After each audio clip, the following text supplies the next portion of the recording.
Hey guys, Dennis here, Muddy Water Search and Recovery. I hope you guys had a happy Thanksgiving. I know we had a good Thanksgiving here. In fact, I had some more leftovers just a bit ago and enjoying every bit of it. So happy late Thanksgiving to you all. I hope you really enjoyed it. I know recently I mentioned that we've had several cases come in over the past several weeks. And tonight I'm going to go over 6 of those cases with you guys. And in the upcoming days, I will be bringing you some more of the cases that have come in. And, there's been several cases that have popped up that we have started working on. We've also, some of the cases we've been working on, we have a lot of things going on with some of those, and hopefully we will be able to bring you some updates on those very soon. So let's go ahead and jump into this. And before we get started with the missing persons, there is a case that we have been working on for a little while now. Kansas Missing and Unsolved recently announced this gentleman has been located deceased. And with that, we are talking about Jesse Herbst, a 19-year-old man who was missing from La Crosse, Kansas since June 16th of 2023. Our thoughts and prayers go out to that family, his friends, acquaintances. We ask you to be sending thoughts and prayers to that family as well. When a loved one is deceased, that it always hurts, and especially when it's around the holidays, it adds a little bit to that pain. And we just want to ask you guys to be sending thoughts and prayers out to those families. So let's get into the 6 cases of missing persons that we are going to cover tonight. The first one, and please forgive me if I mispronounce this name, is Jeremy Trillo. He is missing from Rifle, Colorado since May 13th of 2023, 47 years old when he went missing. He is 5'7", 160 pounds, brown hair, and brown eyes. He is suspected of jumping into the Colorado River from an old bridge at the Rifle Rest area. Since then, Rifle Police Chief Deborah Funston said the Rifle Police Department nor the Garland County Sheriff's Office, they have not been able to use a search boat because of the strong current. She said, because the water is running so swiftly, we don't have a boat that can safely access the river. Now, keeping in mind, this was back in May. I don't have any current updates. We will be working to get those out to you guys. The Rifle Police Chief also said that the search continues. The department's investigations unit, is currently following up on possible sightings of Jeremy around town, but they had not been able to confirm anything at that point. Jeremy lives a transient lifestyle. However, he did have regular contact with his loved ones, but at 9:51 a.m., making sure I've got this correct. I don't want to push false information out there. But at 9:51 a.m., police dispatched to the bridge on South Highway 13 in Rifle, Colorado, with the report of a man jumping into the river. There also had been reports that he was pushed into the river after an altercation. There was a restraining order that was active against a female he had been involved with, and had recently, allegedly, had been threatened by this individual, his safety and well-being. This female was also present where Jeremy went missing. Again, that does sound suspicious. It does not mean guilt. And so we don't want to push that may be guilt without evidence to back it up. But we will continue digging into this case, and we'll be bringing you updates as soon as we have those. But let's do everything we can to help bring Jeremy home.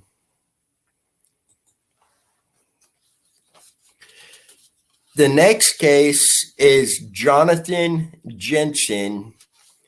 Jonathan is missing from Kerwin, Kansas since June 14th of 2023.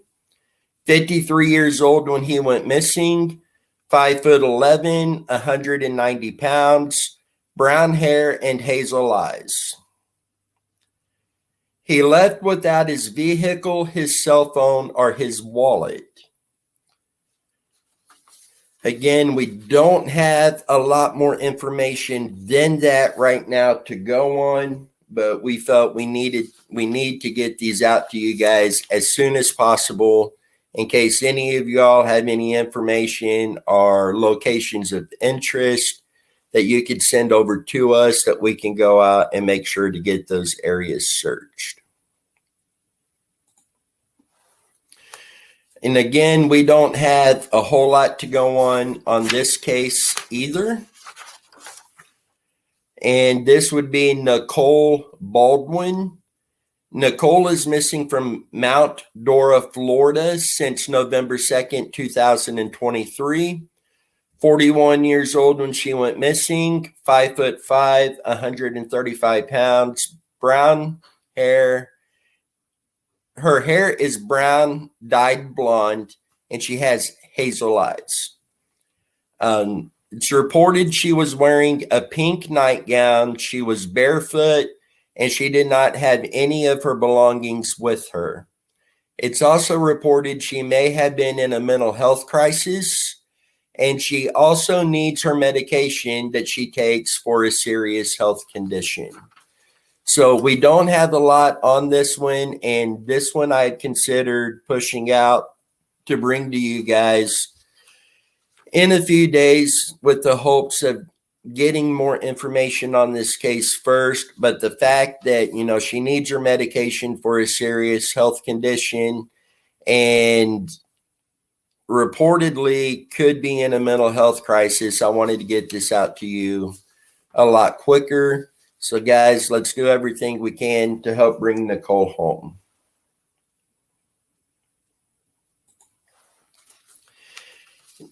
Next, and again, forgive me if I get this name mispronounced, Eduardo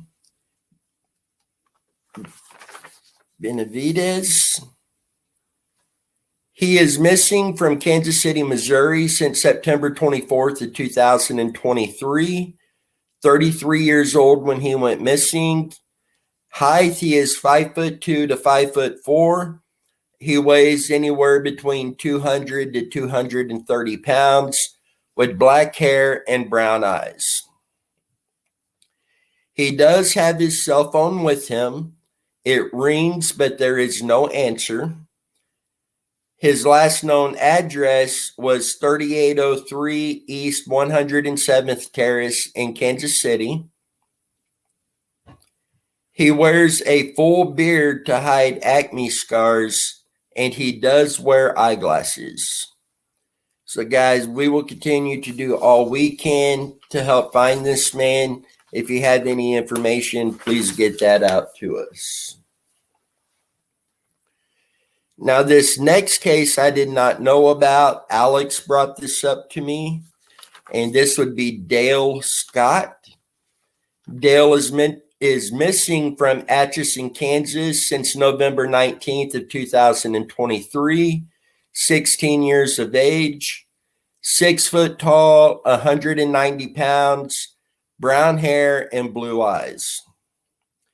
He is listed as missing, endangered runaway. Normally, I do not like that classification. As you guys know, we've gone over this many times, but he is classified as missing, endangered runaway. It is believed he may be trying to get to Crawfordville, Florida. He was last seen November 20th at 9:30 a.m. going high speeds into Brown County, Kansas in a 2019 silver Chevy Cruze. This car has since been found, and if I remember right, that car was found down towards southern Missouri. And I've also seen reports that there was one or two other individuals in the vehicle with him, and this vehicle was found. And don't hold me to this, I got to go back and check, but I believe he wasn't real far from Springfield, Missouri, where the vehicle was found. So we will continue to dig into this and do everything we can to help find Dale. If you have any information on that as far as location sightings, please contact law enforcement. And I do want to make a point right here. If you have any information on these cases, I do recommend you contact your local law enforcement, get that information to them. And then if you like, you're more than welcome to get that information to us, especially with locations that need to be searched. If there's a reason you're not comfortable contacting law enforcement, then we ask, go ahead, contact us with that information. We can get that information to where it needs to go. It does lose some of its credibility going to law enforcement, third party, even from a search and recovery team.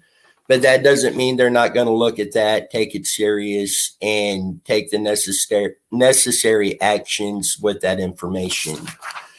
So I do recommend contacting law enforcement first, but you're welcome to get that information to us either way. We'd rather get the information than it not to go anywhere. So we will do everything we can to help bring Dale home.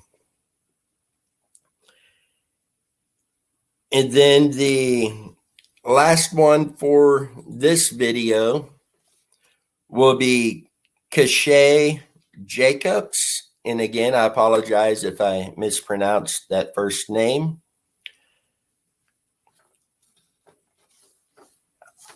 I want to start by saying that Otis Lee Tucker, 35-year-old male, was given a life sentence in a Jacksonville courtroom in connection to a homicide that took place in November of 2022. He was found guilty of murdering a Florida woman. He was named a suspect in Cachet's disappearance. Court documents show Jacksonville Sheriff's Office responded to an apartment complex where neighbors reported hearing banging and screaming from a nearby residence. Inside the apartment, a woman identified as 23-year-old Ashley Fowler was found dead. I'm not going to go into the details of what was found in the apartment itself. You know, it is very, very disturbing here. Wow.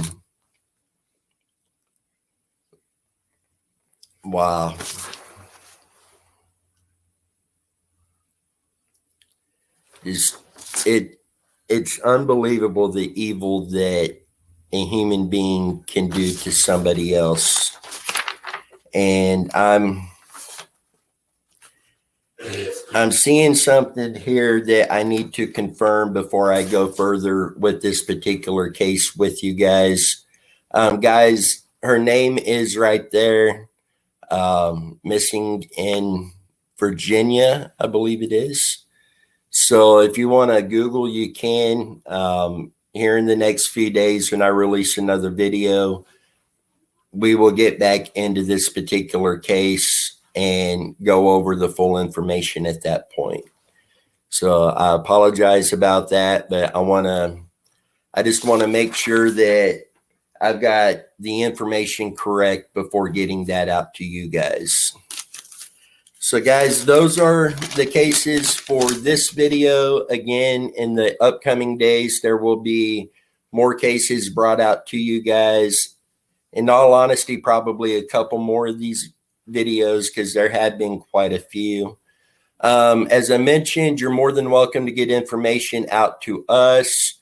Our email address, which our entire team does have access to help us monitor that email address better. My cell phone number, you can call and text me. Our PO box that you're welcome to send information to anonymously is all down in the video description. I do want to make a point to say again, any information that comes in from a source, we automatically deem that confidential and will not release that information publicly unless that particular person gives us permission to do so. The only exception is if we feel that is something law enforcement has to have, then we will 100% get that over to them. And we can try to do that without releasing names, usually unless we feel the source is involved in a crime in that particular case. Usually the name does not have to be released. Obviously, there are exceptions to every rule.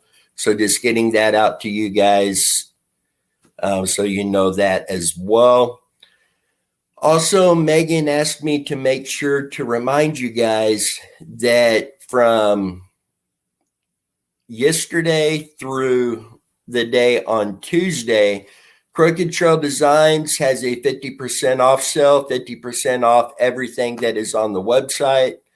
And that does include Muddy Water Search and Recovery shirts. She did get some orders, so let's keep those orders coming in. It's not only a place where you can do some Christmas shopping, but in the process, you get to support Muddy Water Search and Recovery as well, as 100% of the proceeds from the t-shirts comes to Muddy Water Search and Recovery, and a percentage of all of her other sales also comes to Muddy Water Search and Recovery to help fund our search efforts, as well as equipment. As we've gone over before, ground penetrating radar is something that we are beyond desperate for, something we desperately need. And this can help get us there bit by bit to where we can purchase ground penetrating radar. At this point, we have about 20 to 25 cases that ground penetrating radar is needed. So it is vital that we get that. So any order that you make through Crooked Trail Designs, you are also supporting Muddy Water Search and Recovery and our efforts in helping to bring these missing loved ones home. So guys, with that, let's keep all these families in your thoughts and prayers. You guys stay safe, and I will catch you